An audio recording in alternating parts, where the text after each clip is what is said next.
જય ભીમ, નમો બુદ્ધાય, જય ભારત, જય સંવિધાન. છેલ્લા કેટલાક સમયથી એમની જે રજૂઆત છે એ કોઈ કલેક્ટર સાંભળતા નથી, કોઈ પ્રશાસન સાંભળતું નથી, મુખ્યમંત્રી જવાબ આપતા નથી. અને જે રેલવેનો એમનો જે પોતાનો પ્રશ્ન છે એટલે કે કેન્દ્ર સરકાર પણ આ વાત સાંભળતી નથી. અને જેવી રીતે એક નાની બાબતમાં એમને બરખાસ્ત કરવામાં આવ્યા છે અને નોકરીમાંથી એમને કાઢી મૂકવામાં આવ્યા છે. તો આપણે એમની સાથે વાતચીત કરીશું કે હવે એમની જે માંગણીઓ લઈને તેઓ વર્ષોના વર્ષો છેલ્લા 7-8 વર્ષથી અહીં સુરેન્દ્રનગર જિલ્લા કલેક્ટર કચેરીએ બેસે છે અને તેમની સાથે તેમના બહેન પણ અહીં હાજર રહે છે. તો નાગજીભાઈ, આપનું સ્વાગત છે. આપના જે પ્રશ્નો છે અને મૂળ જે મુદ્દાઓ છે, આ વાત ક્યાં સુધી પહોંચી અને હવે તંત્ર શું જવાબ આપે છે? જય ભીમ, જય ભીમ. નમો બુદ્ધાય, જય સંવિધાન.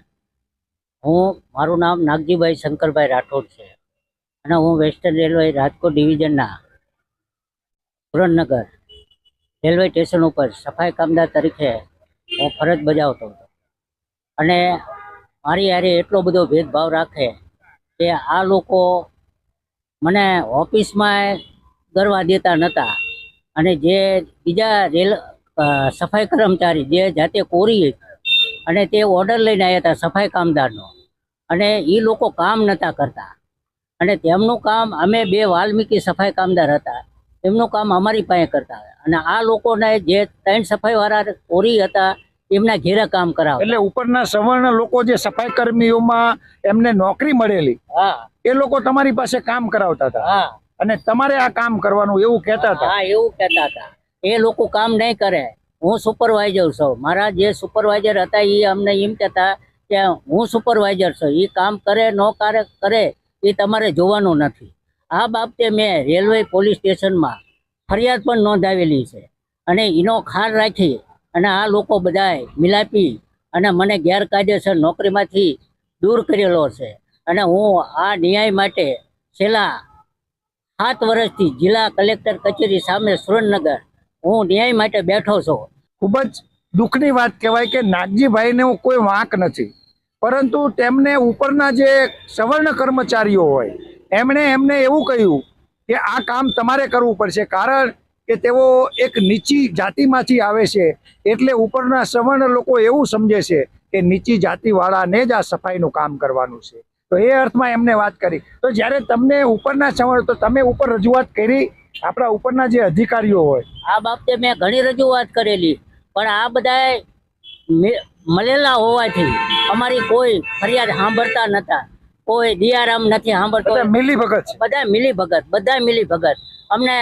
અને ઉપરથી અમને જાતિ ભેદભાવ રાખી અને હેરાન પરેશાન કરવામાં આવે. ખોટી ચાર્જશીટો આપવામાં આવી છે, ખોટી રીતે બદલી કરવામાં આવી છે, ખોટી રીતે સસ્પેન્ડ કરી અને ખોટી રીતે નોકરીમાંથી ડિસમિસ કરી નાખ્યા છે. આ બાબતે મેં કોર્ટમાં નીચેથી ટ્રિબ્યુનલથી માંડીને સુપ્રીમ કોર્ટ સુધી ન્યાય માંગ્યો, પણ ભ્રષ્ટાચારી જજોએ આજ સુધી મને ન્યાય નથી આપ્યો. અને હું આજ કેટલાય વર્ષથી પીડાઉં છું. મારું પરિવાર દુઃખી છે. જજો પણ ભ્રષ્ટાચારી છે.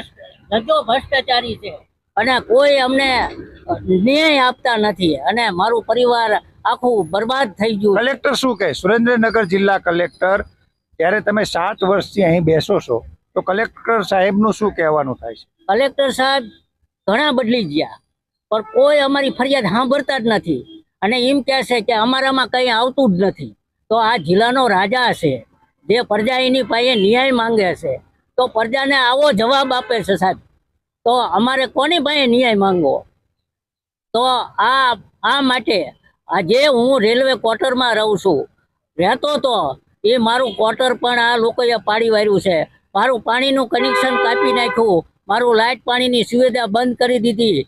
આ બાબતે RPS staff, A division police staff બધા આવી અને બળજબરીથી અને મારો બુલડોઝર લાવી અને મારું ક્વાર્ટર પાડી દીધું અને જમીન દોષ કરી દીધું. કેટલા સમયથી રહેતા હતા એ ક્વાર્ટરમાં? એ ક્વાર્ટરમાં હું 35 વર્ષથી રહેતો હતો. 35 વર્ષથી જે ક્વાર્ટરમાં તમે રહેતા હતા એ ક્વાર્ટરને સરકારે પાડી દીધું. બળજબરી કરી અમારો સામાન બધો બહાર નાખી ફેંકી દીધો, તોડી નાખ્યો, ફોડી નાખ્યો.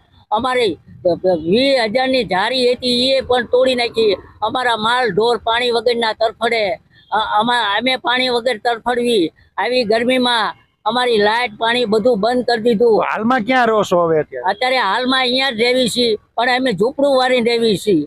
અને આ લોકોએ અમારે કોઈ સુવિધા જ નથી પાણીની લાઇટની, તોય અમે અમારા પરિવાર સાથે અહીંયા રહેવી છીએ.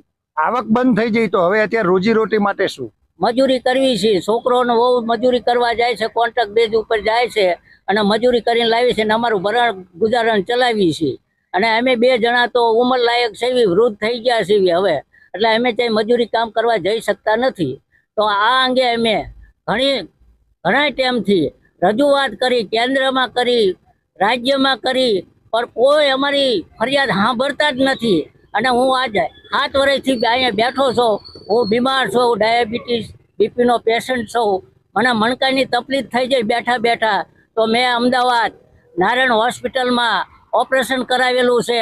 હું હાલી નથી શકતો, ચાલી નથી શકતો, બીમાર માણસ છું. અને આ બાબતે મને કોર્ટમાં મેં કીધું કે મારા દીવાની દાવા, ફોજદારી દાવા દાખલ કરો, પણ કોર્ટના જજો ભ્રષ્ટાચારી એ દીવાની દાવા દાખલ કરતા નથી. અને જે લીગલ વકીલો આપે છે તે અમારા કેસમાં કોઈ રસ ધરાવતા નથી, અમારી કોઈ ફરિયાદ દાખલ કરતા નથી. અને અમને ધક્કા ઉટા, જાણે અમે આરોપી હોય એવી રીતે કોર્ટમાં અમને ધક્કા ખવડાવે, ક્યાંય લગી બેવાડે. અને અમારું કોઈ કોર્ટમાં જજય નથી સાંભળતો, સેક્રેટરી નથી સાંભળતો. આ જજ, વકીલ, પોલીસ બધા મળેલા છે અને અમને ન્યાય મળતો નથી. જય ભીમ.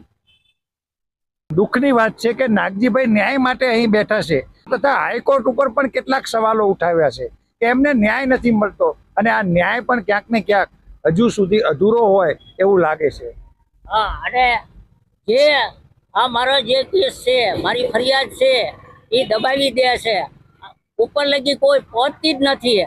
અને રાષ્ટ્રપતિને મેં અરજી કરી છે, વડાપ્રધાનને અરજી કરી છે, રાજ્યપાલને અરજી કરી છે, તમામ કેન્દ્રના, રાજ્યના બધાને રજૂઆત કરી છે, પણ કોઈ મારી રજૂઆત સાંભળતા નથી. તમને રેલવેમાં એવું ક્યાંય લાગે છે કે કોઈ તમને નડતું હોય ને કોઈ એવો આડો પગ કરતા હોય એવું ક્યાંય દેખાય છે?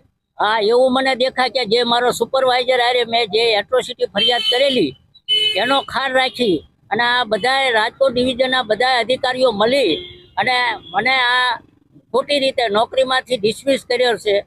અને ગેરકાયદેસર આજે મારે એના કારણે મારો આટલા 25 વર્ષથી મારો પગાર, બોનસ, પીએફ બધું બંધ કરી દીધું. તમામ હકીસો મારો બંધ કરી દીધો છે. અને મારી આવક પણ બંધ થઈ જાય છે. મારે ગુજારણ ચલાવવું બહુ મુશ્કેલ છે. હવે છેલ્લે તમને ન્યાય મળે તો તમારી શું આશા છે અને શું માંગણીઓ છે સરકાર પાસે? મારી આશા એ છે કે મારો 25 વર્ષનો તમામ હકીસો, પીએફ, બોનસ, ગ્રેજ્યુટી અને જે કંઈ અધિકારીઓએ મને ગેરકાયદેસર નોકરીમાંથી છૂટો કરી દીધો એને જેલમાં મોકલે અને મારા છોકરાને નોકરી આપે, આ મારી માંગણી છે. જય ભીમ. તો આ દુઃખની વાત છે, એમને માત્ર નોકરીમાંથી બરખાસ્ત કર્યા છે એટલું જ નથી, પરંતુ તેમને હળધૂત કરવામાં આવ્યા છે. આ દુઃખની વાત છે. તો આપણે આશા રાખીએ કે વહેલી તકે સરકાર ન્યાય લાવે, રેલવે તંત્ર પણ જાગૃત થાય અને એની નોંધ કરી અને આ કેસને આગળ ચલાવવામાં આવે અને ન્યાય આપવામાં આવે. તો હું છું વેદ ગોવર્ધનરાય બોધ, આપ જોઈ રહ્યા છો ભીમ કી આવાજ. જય ભીમ, નમો બુદ્ધાય.